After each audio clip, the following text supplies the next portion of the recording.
ശാസ്ത്രലോകം ഇപ്പോൾ സിറ്റി കില്ലറിന് പിന്നാലെയാണ്. ഒരു നഗരത്തെ ഇല്ലായ്മ ചെയ്യാൻ കെൽപ്പുള്ള 2024 YR4 ചിഹ്നഗ്രഹം. 2032 ഇത് ഭൂമിയിൽ പതിക്കാനുള്ള സാധ്യത 3.1% വർദ്ധിച്ചെന്നാണ് നാസ പറയുന്നത്. ചിഹ്നഗ്രഹം ഭൂമിയുമായി കൂട്ടിയിടിക്കാൻ നേരിയ സാധ്യത മാത്രമേ ആദ്യം പ്രവചിക്കപ്പെട്ടിരുന്നുള്ളൂ, അതായത് 1.2%. എന്നാൽ ഇത് ഒരാഴ്ചയ്ക്കുള്ളിൽ 2.3% മാറി. ഇപ്പോൾ ഇത് 3.1% വർദ്ധിച്ചതായി നാസ പറയുന്നു. ഈ റിപ്പോർട്ടുകൾക്കിടയിൽ ഈ കൂട്ടിയിടിയുടെ ആഘാതത്തെ കാണിക്കുന്ന ഒരു അനിമേഷൻ വീഡിയോ സോഷ്യൽ മീഡിയയിൽ വൈറലാവുകയാണ്. ഒരു എക്സ് ഉപഭോക്താവാണ് കൂട്ടിയിടിയുടെ വീഡിയോ സിമുലേഷൻ പങ്കുവച്ചിരിക്കുന്നത്.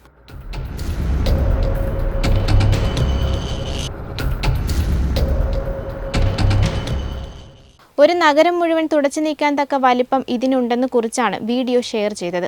ഭൂമിയുടെ അന്തരീക്ഷത്തിലേക്ക് ചിഹ്നഗ്രഹം കടക്കുന്നതും തീഗോളമാകുന്നതും ഭൂമിയിൽ പതിക്കുന്നതും വീഡിയോയിൽ കാണാം. പതിച്ചു കഴിഞ്ഞാലുണ്ടാകുന്ന ആഘാതത്തിന്റെ വ്യാപ്തിയും വീഡിയോ എടുത്തു കാണിക്കുന്നു. ഏകദേശം 177 അടി വ്യാസമാണ് ഈ ചിഹ്നഗ്രഹത്തിന് കണക്കാക്കുന്നത്, അതായത് ഏകദേശം ഒരു കെട്ടിടത്തിന്റെ വലിപ്പം.